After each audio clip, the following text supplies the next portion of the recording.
Bienvenido a Planetario Empresarial, la revista de los impuestos, fintech, finanzas, pymes, negocios, emprendimiento. Conduce José Luis Sánchez de la Luz. Planetario Empresarial. Hola, ¿qué tal, amigos? Es un gusto saludarlos. Ya el reloj marca las 4 de la tarde como todos los jueves y es un gusto saludarlos. Estamos transmitiendo en vivo a través del 1670 de AM en Radio Anáhuac. Eleva tus sentidos. Los invitamos a que sintonicen nuestro programa en la multiplataforma Anáhuac, en los 3 medios digitales. Te invitamos a que sigas en nuestro sitio radio.anáhuac.mx. Aquí podrás escuchar Planetario Empresarial desde tu celular, tablet, laptop, tu computadora de escritorio. Y la tercera alternativa para que escuches el programa, descarga la app Somos Anáhuac y podrás disfrutar toda la programación que se genera aquí, en la Casa de los Líderes de Acción Positiva, en la Anáhuac Norte. Pues es un gusto saludarlos como todos los jueves. Los invitamos a que se comuniquen con nosotros en cabina al teléfono 3088-1670. Los invitamos también a que nos escribas al correo electrónico del programa. Aquí te invitamos a que nos pongas qué tema quieres que desarrollemos, qué invitados quieres que nos visiten en Planetario Empresarial o que regresen algunas de las personalidades que han estado aquí en cabina. Ponemos a tu consideración el programa todo en minúsculas, por favor, p.empresarial@anáhuac.mx. Recuerda, yo soy José Luis Sánchez de la Luz y estamos transmitiendo en vivo a través del 1670 de AM en Radio Anáhuac. Eleva tus sentidos. Pues es un gusto saludarlos. Hoy día vamos a estar platicando de un tema muy importante que lleva jiribilla con las empresas. 2 temas que han estado mucho en boga en los últimos tiempos y los vamos a estar platicando. El día de hoy vamos a estar comentando el análisis integral del lavado de dinero y la viabilidad jurídica en la subcontratación laboral. Por ahí también un tema más que vamos a estar comentando el día de hoy es para todas las empresas pymes, cómo hacer la teoría de la administración integral del capital humano. Son 3 temas que debemos de estar comentando porque las pymes en nuestro México son muy importantes para Planetario Empresarial y por eso vamos a estar conversando todos estos temas con nuestro invitado. Él es el doctor Jaime Alberto Flores Sandoval. Vamos a leer una pequeña reseña del doctor. Digo, es un gusto que nos visite aquí en Planetario Empresarial, pero créanme que si leo todo el CV del doctor nos llevaríamos todo el programa. El doctor Jaime Alberto Flores Sandoval es director general en Cadena Consultores, trabajó como especialista fiscal en Financiera Nacional Azucarera, cuenta con un doctorado en Ciencias de lo Fiscal por el Instituto de Especialización para Ejecutivos, un segundo doctorado en Derecho por el Instituto Nacional de Desarrollo Jurídico, un tercer doctorado en Derecho con el Centro de Estudios de Posgrado en Derecho.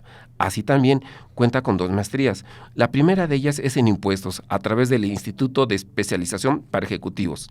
La segunda es maestro en Derecho Fiscal en el campus VM de San Ángel. Cuenta con 2 licenciaturas en Derecho por la Universidad de Negocios ISEC y es licenciado en Contaduría Pública por la misma Universidad de Negocios. Con esta amplio bagaje académico de capital intelectual, le damos la bienvenida a nuestro invitado el día de hoy. Él es el doctor Jaime Alberto Flores Sandoval para estar hablando de estos temas innovadores que le ciñen a nuestras pymes mexicanas. Doctor, bienvenido a Planetario Empresarial. José Luis, muchas gracias por la invitación y es un gusto estar con ustedes, con sus radioescuchas y con toda la gente que nos acompaña en esta tarde. Es correcto, Jaime. Recordándoles y los invitamos, recuerda, es la multiplataforma Anáhuac, las 3 vías para que estés en comunicación con nosotros a través del 1670 de AM en radio, en digital, en tu celular, en tu tablet, laptop, computadora de escritorio. Por favor escribe radio.anáhuac.mx y la tercera alternativa para que escuches Planetario Empresarial. Descarga la app Somos Anáhuac. Pues vamos a iniciar este Planetario Empresarial. Vamos a poner un pequeño preludio de por qué es importante hablar de estos temas con el doctor Jaime Alberto Flores Sandoval. Fíjense ustedes, estimados radioescuchas, que a partir del 17 de octubre de 2012 se publicó en el Diario Oficial de la Federación esta ley federal que se le conoce como la Ley Antilavado, que el nombre técnico, que así aparece en el Diario Oficial de la Federación, es la Ley para la Prevención e Identificación de Operaciones con Recursos de Procedencia Ilícita. Tiene por objeto proteger al sistema financiero y la economía nacional, estableciendo medidas y procedimientos para prevenir y detectar actos u operaciones que involucren recursos de procedencia ilícita de acuerdo con la ley, y diversas actividades no financieras son consideradas vulnerables, entre otros, los juegos, concursos, sorteos, la compraventa de inmuebles, vehículos y hoy día en el tema de las fintech, pues vemos que también los criptoactivos vienen por ahí como una actividad vulnerable. Pero ¿qué les parece si iniciamos este planetario empresarial y platiquemos con el doctor Jaime Alberto Flores Sandoval? Jaime, ¿cuáles son los antecedentes del lavado de dinero? Pues mira, el lavado de dinero se dice, existe desde que hay comercio, desde que hay vida empresarial, desde que hubo un delincuente que empezó a generar dinero y empezó a obtener ganancias ilícitas, y la necesidad de usar esas ganancias ilícitas en actividades por lo menos aparentemente lícitas, de incorporarlos a la economía formal, de hacer uso de sus recursos sin arriesgar las fuentes, lo llevó a incurrir en estos procesos de lavado de dinero, que no es otra cosa sino darle una apariencia de licitud a dinero que tiene un origen en el delito, ¿no? en una actividad fuera del orden legal. A eso se refiere el concepto. Y con esto, estimado Jaime, cuando se publicó esta ley de lavado de dinero para el auditorio, que es muy común que se le conozca como la ley PRI-ORPI, tiene muchos conceptos y características. ¿Cuáles serían estas características, siendo un experto tú en este tema, tanto en lo fiscal como en lo contable, que nos puedas compartir? Sí, mira, resulta que, bueno, sabes tú, desde el siglo pasado, desde 1992 y luego con la firma del tratado y su entrada en vigor en el 94, empezamos a entrar a procesos de globalización. Es un tema interesante para los empresarios porque nuestro país cambió, nuestro país hoy está en una total apertura comercial, aunque bueno, las tendencias dicen que esa apertura comercial ha significado desigualdad, ha significado que se acentúa la pobreza en países como el nuestro. Resulta que bueno, el país ha cambiado, el país tiene otras estructuras e interactúa todos los días con otros países, con otras economías, con otros comerciantes, con otras empresas, y como consecuencia de ello, bueno, pues tenemos que hacer ciertas adaptaciones, incluso en el marco legal que tenemos. Pertenecemos al G20, ¿no? Al grupo de los países más poderosos del orbe. Por alguna extraña razón ahí estamos, ahí nos ubican, pero resulta que como consecuencia de ello pues tenemos que adaptarnos a sus características y a sus esquemas de regulación legal. Y siempre fue una exigencia por parte de la OCDE, por parte del GAFI, del Grupo de Acción Financiera Internacional contra el Blanqueo de Capitales y Financiamiento del Terrorismo, que México se incorporara a esta tendencia de combatir el lavado de dinero, que hoy es un fenómeno de orden internacional. Los delincuentes ya no tienen nación, ya no tienen espacios territoriales que los limiten, igual que cualquier gran corporativo, que lo son además, son personas jurídicas, se les dice informales, porque bueno, finalmente son conglomerados de personas que se unen para llevar a cabo fines ilícitos. Bueno, pues no tienen espacios y hoy igual trabajan en México que en Sudamérica, que en Europa, que en África, que en Asia, que en cualquier parte del planeta, y las cantidades de recursos que manejan son impresionantes. En buena medida estos recursos se generan en efectivo, y se dice además, los estudios internacionales así lo afirman, que ese dinero en muchos de los casos termina financiando al terrorismo, y es ahí donde el tema se convierte en un tema de orden global. Finalmente el terrorista lo que busca es sembrar miedo en la población, desestabilizar economías y hacer campos propicios para que se extiendan y se expandan los negocios ilícitos. Entonces dice la OCDE, tienes que participar en estos procesos, tienes que generar una ley que combate el lavado de dinero, que nos ayude como en todos los países de primer mundo, y a partir de 2012 se publica en el Diario Oficial de la Federación una ley orientada a combatir el lavado de dinero, y ahí es donde entramos nosotros en 2012, el último año del presidente Calderón. Promulga la ley y dice, pero esta ley va a tener un vacatio legis, un espacio en donde no entra en vigor sino hasta 9 meses después, y la ley entró en vigor a partir de 2013. ¿En qué consiste esta ley? Bueno, pues que diversos agentes económicos, que en la doctrina internacional se les conoce como gatekeepers o se les conoce como operadores no financieros o como entidades no financieras, agentes económicos propiamente, que tienden a participar con los delincuentes, queriendo o no, en procesos de lavado de dinero. Una persona que vende un automóvil puede recibir recursos recursos que tienen una procedencia ilícita, el que vende joyas, relojes, obras de arte, el que blinda autos, el que blinda casas para los famosos cuartos de pánico, las arrendadoras, los casinos, ¿no? Porque finalmente, bueno, es una actividad, no nada más los casinos, sino en general los juegos de apuesta, que permite lavar dinero, ¿no? Por ahí cuenta la leyenda que algún gobernador en nuestro país alguna vez se ganó el premio mayor de la lotería, lo cual, bueno, podría tratarse de un tema aislado de de un chispazo de la suerte. El tema es que, bueno, se presume que volvió a ganar, y bueno, pues son procesos idóneos para lavar dinero. Son espacios en donde se encuentra el delincuente con la posibilidad de lavar dinero, de acceder a bienes, acceder a cierto tipo de conceptos que le dan una apariencia de licitud al dinero que obtuvo de manera ilícita. Y entonces esta ley básicamente tiene dos funciones. Decías bien, se llama Ley Federal para la Prevención e Identificación de Operaciones con Recursos de Procedencia Ilícita, y sus funciones son precisamente identificación y prevención. Entonces, estos agentes económicos no financieros, porque además debemos entender que todo lo que es sistema financiero de entrada es actividad vulnerable y es propensa a recibir recursos ilícitos.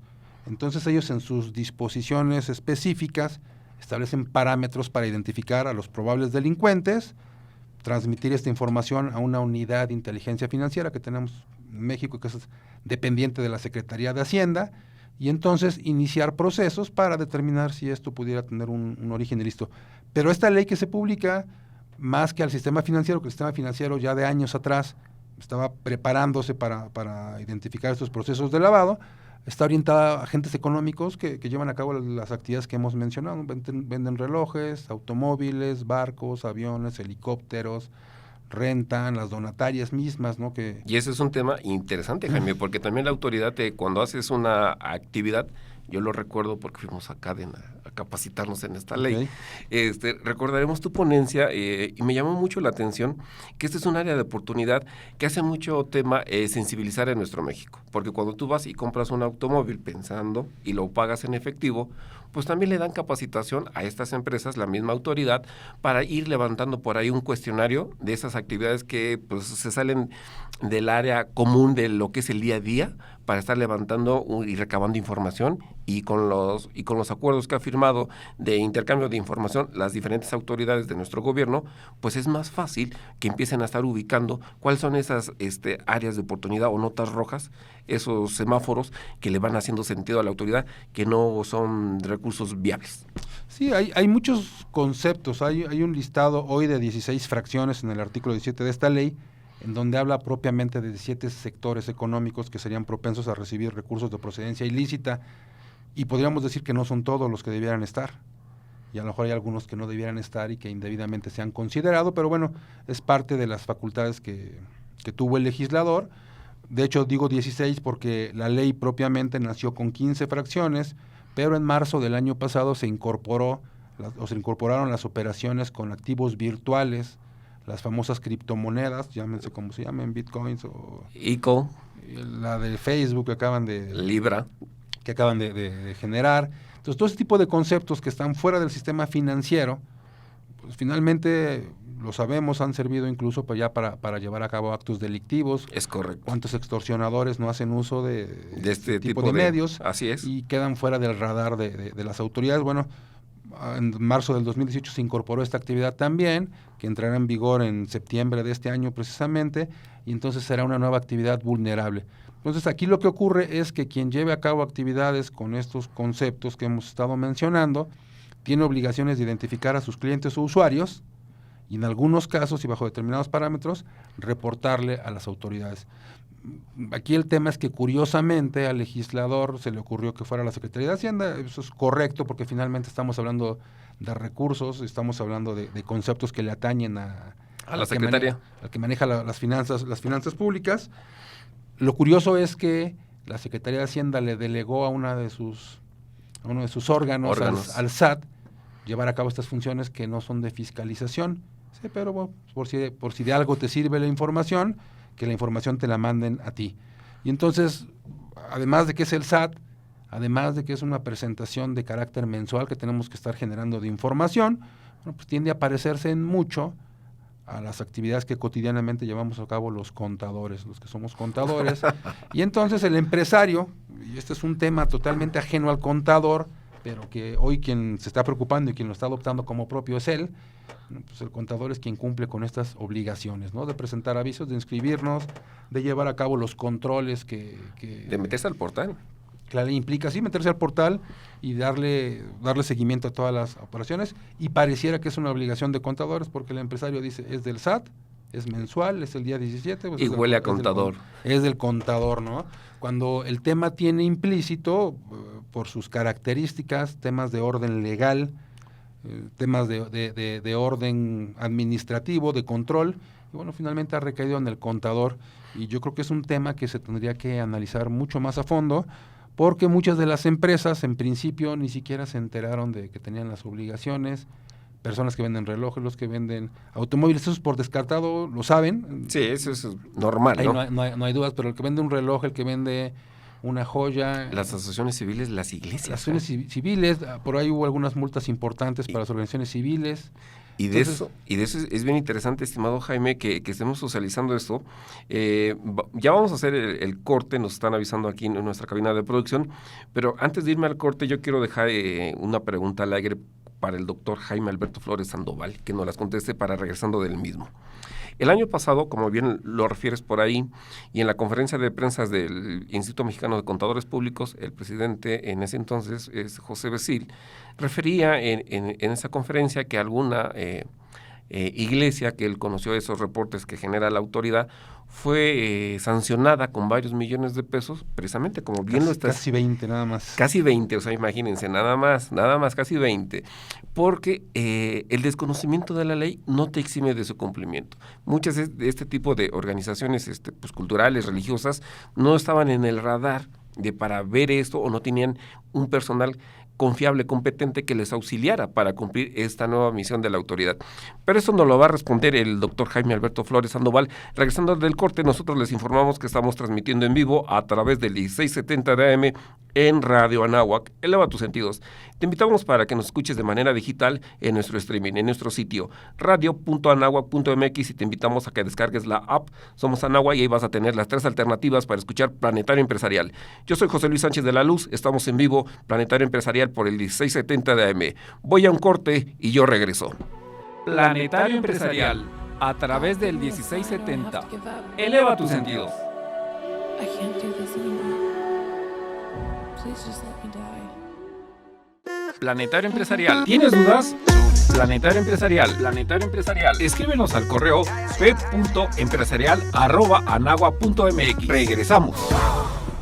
Listo, amigos, pues regresamos del corte, ya estamos en el segundo bloque de Planetario Empresarial, platicando el día de hoy con el doctor Jaime Alberto Flores Sandoval de este tema de la ley antilavado, ley de prevención del lavado de dinero, la ley Priorpi. Dejábamos una pregunta al aire para nuestro invitado, que el año pasado comentábamos que en la conferencia de prensa del Instituto Mexicano de Contadores Públicos, en ese entonces el presidente nacional, José Becil, refería a los medios de que por él pasaba un estudio de todas estas notificaciones y sanciones que hacía la autoridad y refería que alguna iglesia de algún lugar de nuestro México pues recibió nada más una multa, como bien lo comenta el doctor Jaime, de cerca de 20 millones de pesos. Entonces aquí es de llamar la atención, Jaime, que este tipo de actividades vulnerables y esta ley en particular, es bien importante que la sociedad, los empresarios y todas estas actividades vulnerables que nos refiere la ley,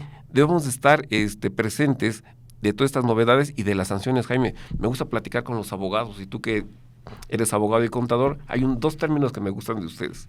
El desconocimiento de la ley no te exime de su cumplimiento, esa me encanta, y como dicen la otra, ¿no? Hay que leer a contrario sensu, ¿no? En sentido contrario. Así es. Y es muy importante, Jaime. ¿Qué hacemos aquí para evitar este tipo de sanciones de casi 19 millones? Sí, aquí el tema es que finalmente, y como parte de las actividades vulnerables que están contempladas en ley, pues algunas sociedades civiles y algunos de los que se han dado hoy mucho en generarse esquemas de adeptos, de generación de adeptos a través de distintas religiones, de distintas iglesias, bueno, pues se han constituido incluso como formas de organización, como maneras de organización formal, y entonces empiezan a operar, a recibir donativos, y resulta que mucho de lo que ellos generan es a través de pagos en efectivo, la famosa limosna, el diezmo, como reciban sus participaciones, normalmente son en efectivo, y en muchos de los casos se ha detectado, y además lo sabemos, los criminales pues al final serán lo que tú quieras, pero tienen corazón, ¿no? Entonces, tienen corazoncito, y por ahí se lee, ¿no? No mientes, en diferentes medios, en magazine, sitios, se ve que en algunos estados de la República, pues llega pues la persona va extraña y deja un importante donativo en millones de pesos. Y en algún momento el delincuente, como cualquier persona, tiende a regresar a la querencia, ¿no? Es una cuestión de orden natural. Y entonces, también por una cuestión de orden natural, comienza a apoyar a sus comunidades, empieza a generar desarrollo económico, por bien o por mal, pero bueno, finalmente generan escuelas, hospitales, apoyan a la comunidad, y una de las formas de hacerlo es a través de la iglesia, en donde además se empiezan a generar adeptos, ¿no? Se empiezan a blindar de cierta forma, a proteger, están pagando indirectamente una protección, y entonces se ha detectado que este tipo de esquemas, bueno, pues también tiende a hacer un proceso de lavado de dinero.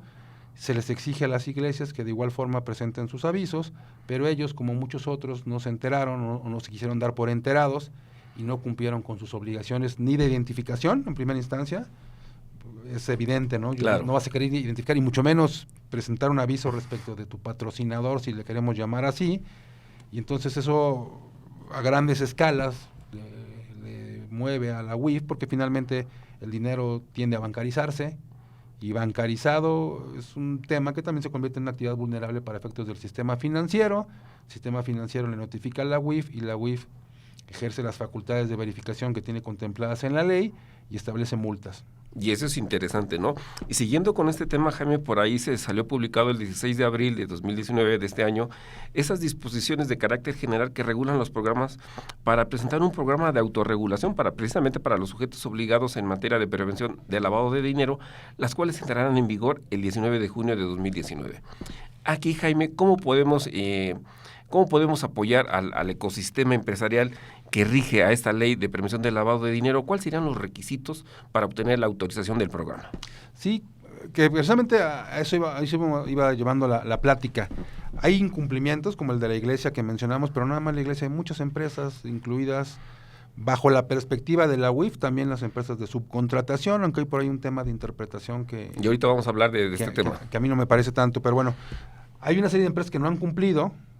Y en términos de lo que establece la misma ley, el artículo 55, para ser más precisos, cuando somos contadores estamos acostumbrados a que si no cumplimos y cumplimos después de forma extemporánea, siempre y cuando lo hagamos sin que la autoridad nos requiera, se dice es de forma espontánea y entonces no hay sanción. Esta ley, a pesar de que comentaba, lo aplicamos los contadores, no es una ley contable ni fiscal ni ningún tema parecido. Y entonces resulta que las características de esta disposición implican que si yo no cumplo en forma correcta, si yo no cumplo en tiempo y forma, entonces me hago acreedor una multa. Oye, pero no me habían requerido, aplica la espontaneidad. No, porque no estamos hablando de cuestiones fiscales. Esta ley sí contiene espontaneidad, pero es diferente a la fiscal. Dice el artículo 55 que la primera vez que incumplas, siempre y cuando le digas a la autoridad la omisión en la que incurriste, declares prácticamente que te equivocaste, te va a perdonar la primera vez. Pero la segunda. El primo infractor va a ser perdonado, pero la segunda nos van a sancionar. Entonces, si estamos hablando que la ley entró en vigor para efecto de presentación de avisos desde septiembre de 2013, y estamos prácticamente por llegar a septiembre de 2019. Ya estamos, sí. Entonces, muchos no cumplieron y eso se refleja incluso en los reportes que acaban de presentarse para efecto de proporcionar información internacional. Y se dijo, no estamos cumpliendo, incluso los avisos que se presentaron al principio y que eran elevados, empezaron a disminuir, hay mucha gente que no está cumpliendo, no hay sanción aparente, entonces nadie cumple, y lo que requiere la UIF para satisfacer los requerimientos internacionales, lo que necesitamos como país, es presentar información en donde se vea que estamos cumpliendo y apoyando al lavado de dinero. Entonces, en diciembre del año pasado, en las disposiciones transitorias de la Ley de Ingresos, se presentó la probabilidad de incluir a los omisos en este programa, que más que de autorregulación es de autorregularización, porque te vas a regularizar, esa es la idea. Entonces, si tienes obligaciones omisas entre la entrada en vigor de la ley, que es julio de 2013, para efectos de identificación, y el 31 de diciembre de 2018, te puedes apegar a los beneficios de... O sea, 5 años más o menos. Pues prácticamente, ¿no? Prácticamente un poco más de 5 años desde que entró en vigor la ley hasta el 31 de diciembre de 2018, te puedes apegar a los beneficios de este programa de autorregularización, siempre y cuando estés al corriente en tus obligaciones de 2019. Y entonces decía la disposición transitoria de la Ley de Ingresos. Y entonces la autoridad se compromete a emitir reglas de carácter general, algo así como una miscelánea para Es lavar correcto. dinero en los siguientes 60 días. Pasan los 60 días y no se publicó. Entonces tú, como siempre pasa, ¿no? Sí, ya ves que... Y las reglas nos las publican hasta el 19 de abril y dicen, y a partir de ahí, espérate 45 días, y a partir de ahí, hábiles, y a partir de ahí vas a tener 30 días, que ya estamos en ese periodo, para incorporarnos a este programa de autorregularización, que implica, entre otras cosas, que primero hagas una solicitud de autorización, es decir, no es nada más un aviso, sino tienes que pedir Así permiso, pero explicarle de manera expresa y detallada a la autoridad cuáles son las omisiones que tienes, cuál es el plan de regularización que vas a presentar, y en los siguientes 6 meses, a que vence el plazo para incorporarte, tienes que regularizarte. Aquí el tema es interesante porque me ofrece la oportunidad de quitarme multas que tienden a ser millonarias. Y mucho en este tema de las multas, pensemos que muchas veces el flujo de efectivo, aquí lo mencionamos muy frecuente en Planetario Empresarial, ya es un término que se acuña, que eso puede ser la diferencia entre tu punto de equilibrio entre que sigas operando y cierres el negocio. Yo creo que más allá del punto de equilibrio, ¿no? Porque, pues, digo, en una empresa normal, los márgenes de utilidad Son menores.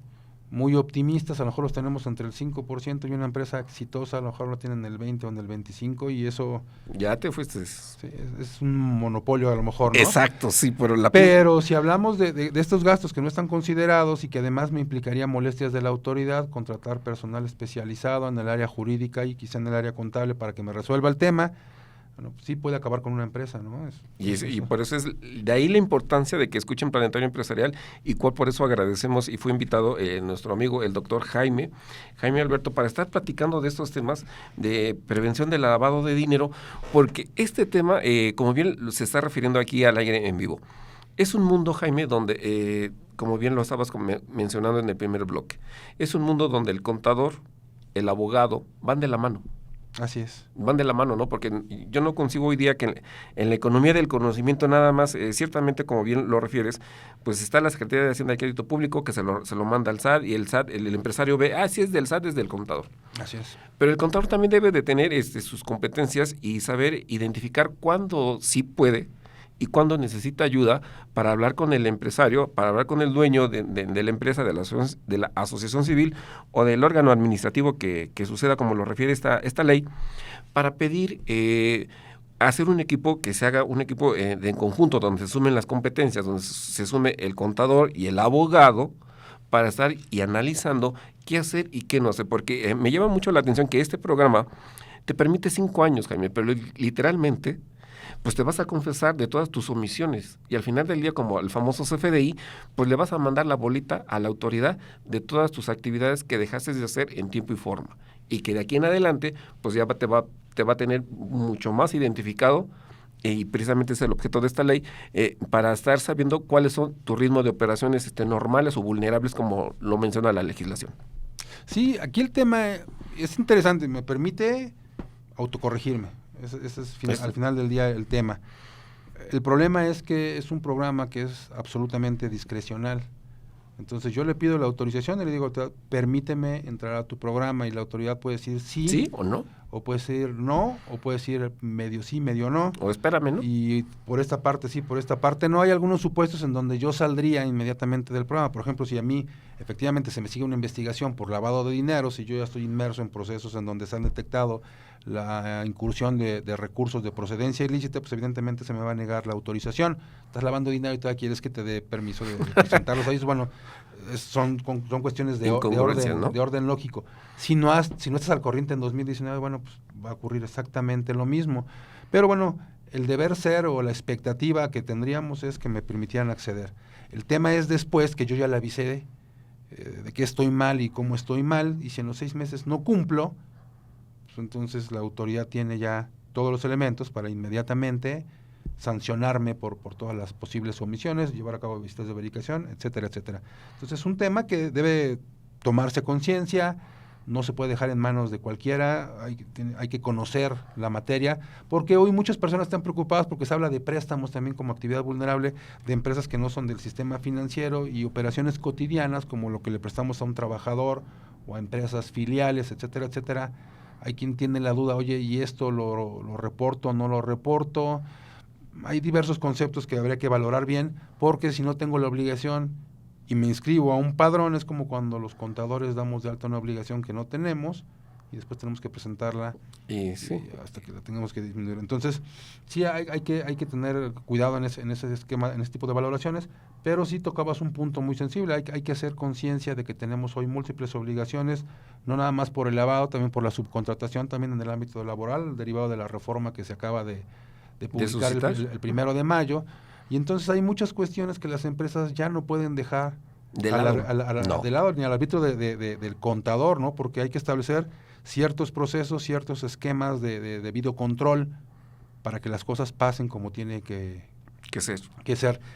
La facturación, otro tema muy sensible de quién está recibiendo comprobantes, establece mecanismos que te permitan acreditar que quien te expide un comprobante pues no ha aparecido en las famosas listas negras, porque hay por ahí un par de iniciativas que están buscando criminalizar las operaciones de compra-venta de facturas, por llamarlo en su forma coloquial, pero que al final del día pueden llevar a los empresarios a caer en procesos de carácter penal. Ya no digas págame el impuesto, sino vas a la cárcel, ¿no? Entonces el tema es grave, y entonces ya hay que implementar mecanismos de control que no podría ser el contador solo, porque tiene su carácter legal este tipo de proceso, lo que hoy se le llama el compliance. Es correcto. Que está en distintas áreas de la empresa, y bueno, en esos procesos tenemos que estar ya inmersos los contadores, los abogados, y trabajar de la mano con el empresario, que tiene que entender que ya el negocio no es... Ya cambió. Un concepto meramente intuitivo, ¿no? Ya tiene que ser un concepto más ordenado, más orientado... De gobierno corporativo.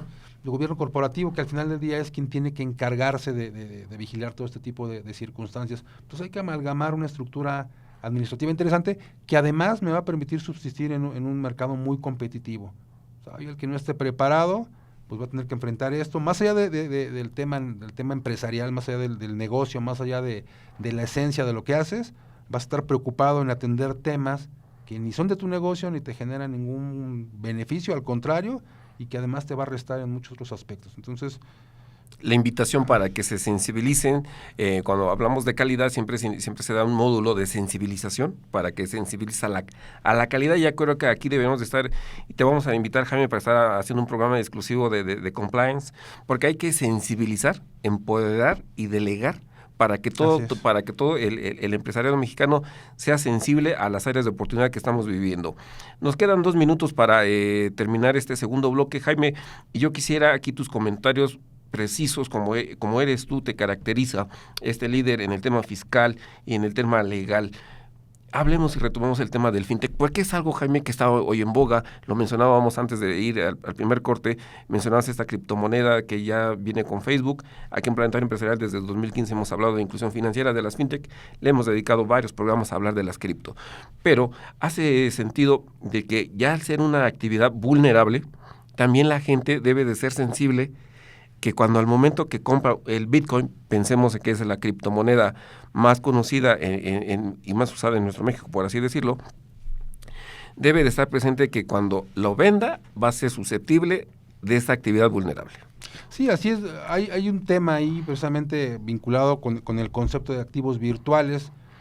Finalmente es un tema relativamente novedoso. Es un tema que se incorpora totalmente a nuestro país, en virtud del cual nosotros tenemos medios de inversión y medios de uso de recursos como son estos activos virtuales, en donde a través de un esquema de bloques, de algoritmos y de no sé cuántas cosas, yo puedo invertir y yo puedo generar grandes utilidades y también grandes pérdidas en cuestión de segundos, en un medio alterno a lo que es el sistema financiero, que es un esquema que pretende darle competencia al sistema financiero, pero al final del día hay competencia, y como la competencia sin regulación, bueno, pues hay una competencia que tiende a ser desleal, que tiende a estar fuera de regulación y que tiende a generar operaciones que incluso pueden estar al margen de la ley en un mercado alterno.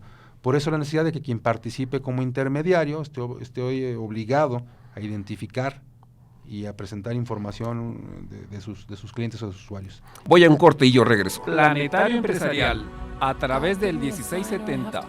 Eleva tus sentidos. I can't do this anymore. Please Please just let me die. Planetario Empresarial. ¿Tienes dudas? Planetario Empresarial. Planetario Empresarial. Escríbenos al correo fed.empresarial@anagua.mx. Regresamos.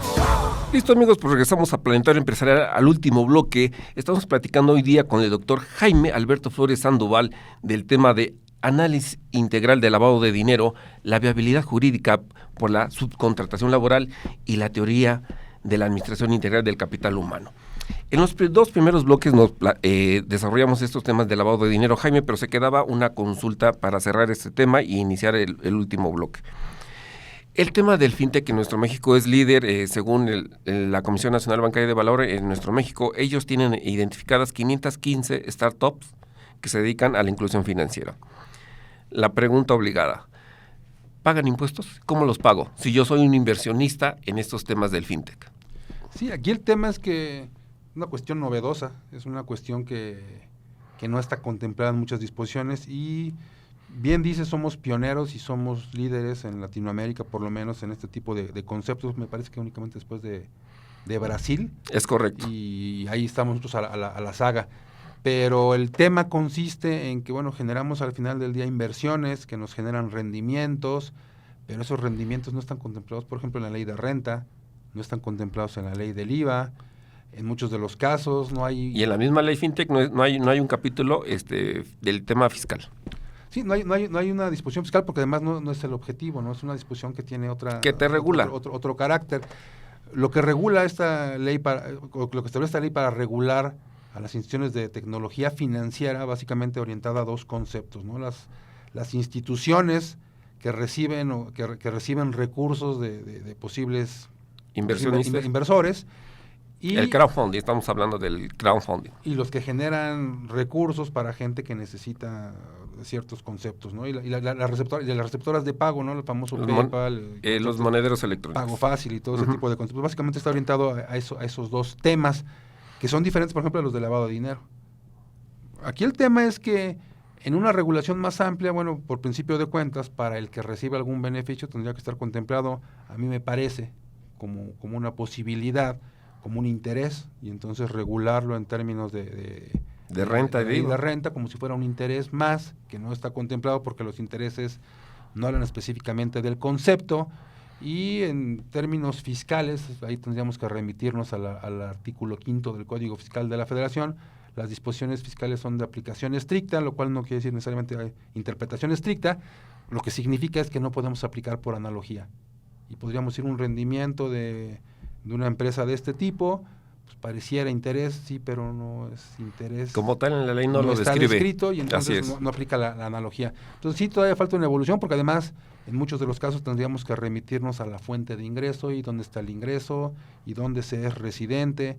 Y es un tema no nada más de México, es un tema mundial, saber dónde quedan las bases de muchos de los casos de estas empresas, sobre todo las que son de tecnología, no financiera necesariamente, pero todas las empresas de tecnología tienen ese carácter, ¿no? Que han estado buscando, si no necesariamente esquemas de defraudación, porque habría que estudiarle bien esa línea muy delgada entre defraudación y elusión. Simplemente yo me coloco en una situación en donde esquivo los efectos de la ley, y bueno, dejan de pagar, ¿no? Y ese es un tema que hoy se busca, ¿no? A través de retenciones, como en el caso del Uber o del Cabify o de cualquiera de estos equivalentes, pero hay conceptos que todavía no se llegan a determinar, ¿no?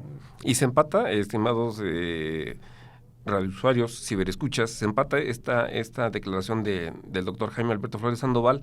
Tuvimos hace 15 días aquí al titular de la Prodecon por ausencia, al maestro Luis, y era la misma pregunta, y palabras más, palabras menos, pues es la misma respuesta, ¿no? Entonces es un camino novedoso que se están viendo estos temas y es interesante.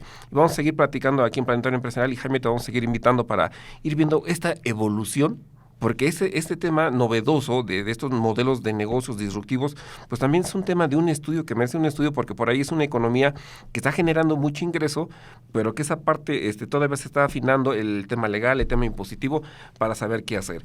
Pero vayamos, Jaime, a otro tema que es muy importante y que hace poco hubo una reforma laboral y un tema que ha hecho mucho ruido en los últimos meses en la presente administración, como es el outsourcing en México, y por ahí cómo trasladarlo esto al capital humano para que tengan mejores actividades las empresas. Hablemos del outsourcing, Jaime. Sí, mira, tú sabes, hay una modificación constitucional de hace un par de años que básicamente implicaba que nosotros nos incorporamos, como platicamos con la ley de lavado, a esquemas de orden internacional.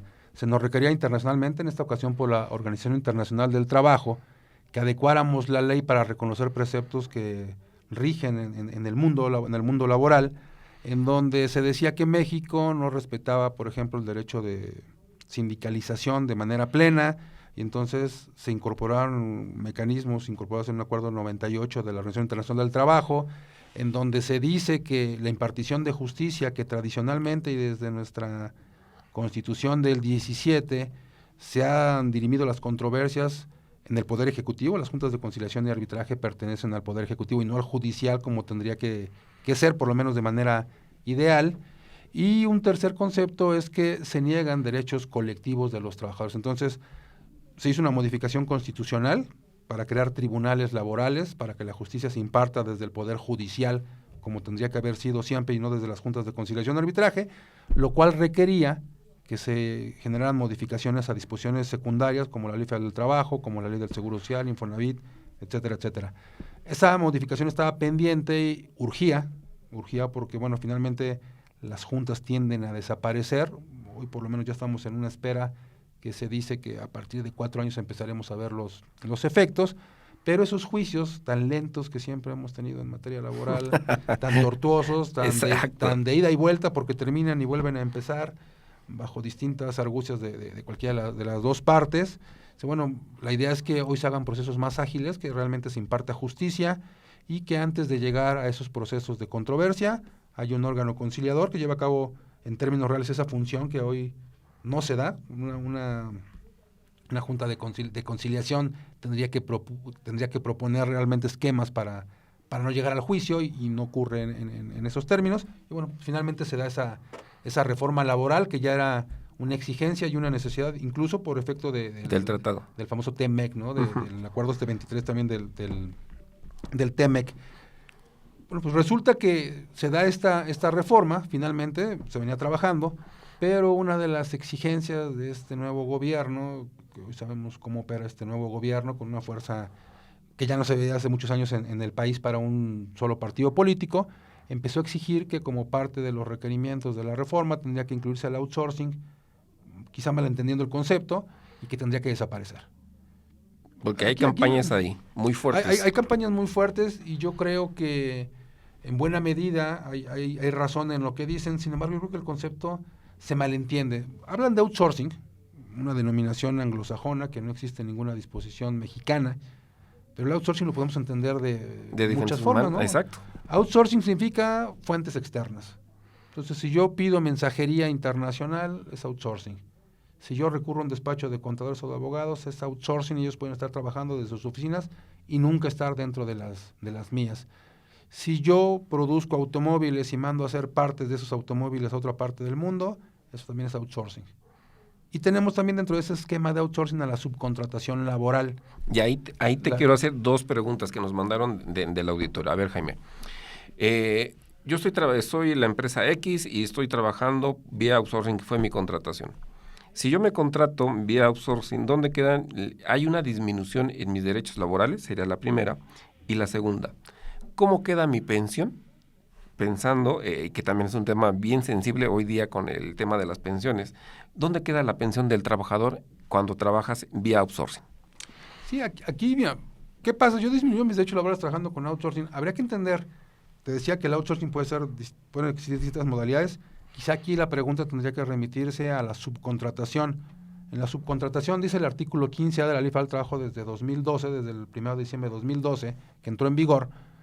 Hay un patrón que se llama contratista. Yo tengo mis trabajadores, yo soy vamos a llamarle el outsourcing o la contratista, que es el término que específicamente le asigna la ley, y con mis trabajadores voy a ejecutar obras o voy a prestar servicios en favor de una empresa, mi cliente, que se llama contratante.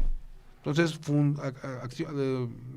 acciones funcionales de aquel cliente que él no quiere hacer, porque no son esenciales de su negocio, como la limpieza, como la seguridad, como la contabilidad, como la parte legal, como la parte de sistemas, o alguna que no quiera específicamente ejecutar, Vamos a pensar en su organigrama y de su organigrama vamos a sacar ciertas actividades que él no quiere hacer. Yo, que soy experto en ese tema, voy a ir con mis trabajadores dentro de su empresa y las voy a ejecutar, pero los trabajadores siguen siendo míos. Ok. Entonces, ¿ahí qué pasa? Que yo con mis trabajadores voy a darle los derechos que ellos tienen como tales, prestaciones mínimas de ley o las que hayamos acordado, y después voy a ponerme a ejecutar cierto tipo de actividades que son de él. ¿Él qué va a hacer?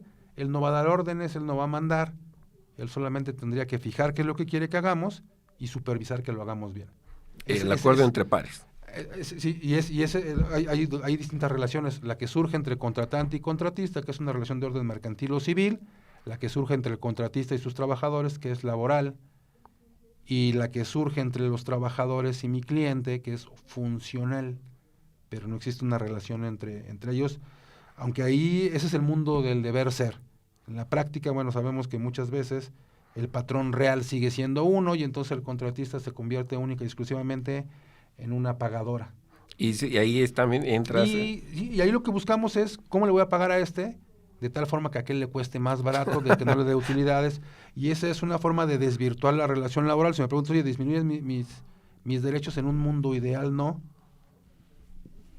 Finalmente, eres mi trabajador, no eres de él.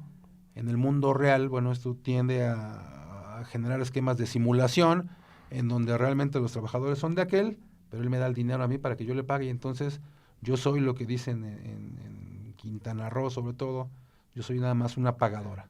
Y es correcto. Y entonces ahí sí se pueden simular muchos conceptos. Precisamente por eso, tanto a los trabajadores les queda esa sensación. Es correcto, esa duda, ¿no? A la gente que defiende los intereses de los trabajadores le queda ese escozor también de que, oye, a mí me parece que estás simulando, porque además en esos esquemas de simulación dejamos de retenerle al trabajador lo que tendríamos que hacer por efecto de impuesto sobre la renta, dejamos de pagar seguro social, y entonces, bueno, ahí sí se afectan incluso sus esquemas pensionarios, sus esquemas de acceso a créditos de vivienda, cuando el esquema es simulado. Y aquí, Jaime, esto me da pie para ver este tema. Estamos hablando del outsourcing, pero también esto nos lleva, Jaime, que en México, según el INEGI, hay cerca de 4 millones de empresas que se consideran MIPYMES. Estas MIPYMES, Jaime, deberán de adoptar no solo todo este tema legal que hemos platicado el día de hoy, pero también cómo administrar de manera integral el capital humano. Aquí, ¿cuál sería tu recomendación? Yo he escuchado el cómo no se puede, el cómo vamos a prohibir, el cómo vamos a acabar con esto, pero yo te podría platicar del cómo sí, que precisamente con una de las empresas que trabajamos, que somos sus asesores, hace más de 3 años, hemos visto cómo hemos crecido en función de esta teoría del capital humano, que incluso ya plasmamos en un libro que se llama Teoría de la Administración Integral del Capital Humano, en donde básicamente hablamos de capital humano en un valor quizá mal entendido en la sociedad. El capital humano no es otra cosa que el talento de las personas. No es la persona en sí, sino el talento. Las competencias. Las competencias. Adam Smith decía que así como a las máquinas les puedes adherir valor, a las personas les adhieres valor normalmente a través de la educación, y la educación genera en la persona un valor adicional que le llamamos, o le llamó Adam Smith, capital humano, y eso fue hace más de 2 siglos. El tema es que en el siglo pasado, a finales del siglo pasado, todavía 1970 y tantos, 1990, hubo 2 economistas que recibieron un premio Nobel por hablar de capital humano. Y por decir que a la persona, si le sumas educación y si le sumas esquemas de salud, no gubernamentales, sino privados, le vas a dar más valor. Entonces, en el camino me encontré con esta empresa, que se llama, no sé si puedo decir el nombre, se llama Gene Group, y ellos han implementado esquemas de desarrollo de capital humano, pero el creador de la teoría, que es el doctor Raúl Beiruti, dice que si a lo que dijo Adam Smith, más lo que dijo Minzer, más lo que dijo Gary Becker, más lo que dijo Schultz, le agregas educación, salud, deporte y ayudas al trabajador a formar patrimonio, entonces vas a generar capital humano. Vas a generar una persona que es más productiva, vas a ahorrarle dinero al Estado y entonces vas a apoyar con subcontratación a las personas para que puedan lograr estos esquemas de beneficio, y precisamente por eso hemos trabajado, porque la subcontratación sea bien vista, porque se le quite ese estigma de la empresa que resta, que quita, que afecta, que evade, que esconde, y hemos desarrollado esquemas en donde a los trabajadores, más allá de quitarle, no estamos sustituyendo sus prestaciones, le estamos dando más de lo que la ley Lo que la ley da. ¿no? Y esta empresa te sorprenderá, vamos a dejar unos ejemplares de los libros, pero aquí hablamos de la historia de lo que ha pasado con trabajadores de esta empresa. Hay trabajadores que han llegado como auxiliares contables, han estudiado licenciaturas, maestrías, doctorados, auspiciados totalmente por la empresa y hoy son socios de la misma. De la misma. Entonces, ¿cómo hacerlo? Bueno, precisamente en este libro de Administración Integral del Capital Humano hablamos cómo hacerlo, y en este libro de viabilidad jurídica del régimen de subcontratación, que incluso estamos trabajando con ello, hablamos de cómo sí se podría hacer el concepto, cómo se puede subcontratar sin afectar los derechos del trabajador. Estimado Jaime, pues ya el tiempo desgraciadamente se nos terminó, pero te vamos a seguir invitando a Planetario Empresarial para seguir desglosando estos temas con nuestro auditorio, recordándoles que el próximo jueves vamos a estar otra vez en vivo a través del 1670 en streaming radio.anagua.mx, y recuerda, descarga la app, somos Anagua, y podrás escuchar Planetario Empresarial los jueves de 4 a 5. Estimado Jaime, un último mensaje porque ya la computadora nos corta. Sí, primero agradecerte la invitación y, bueno, después decirte que para la gente de tu auditorio puedo dejar unos libros, y por ahí alguien se interesa, con mucho gusto se los hacemos llegar, y estamos a sus órdenes para cualquier cuestión en redes sociales como Jaime Alberto Flores Sandoval, así nos encuentran en Facebook, en LinkedIn o en Twitter. Muchas gracias, José Luis. Estimado auditorio, pues esto fue Planetario Empresarial. Nos sintonizamos el próximo jueves de 4 a 5 de la tarde a través del 1670 de AM. Yo soy José Luis Sánchez de la Luz. Hasta el próximo jueves. Chao.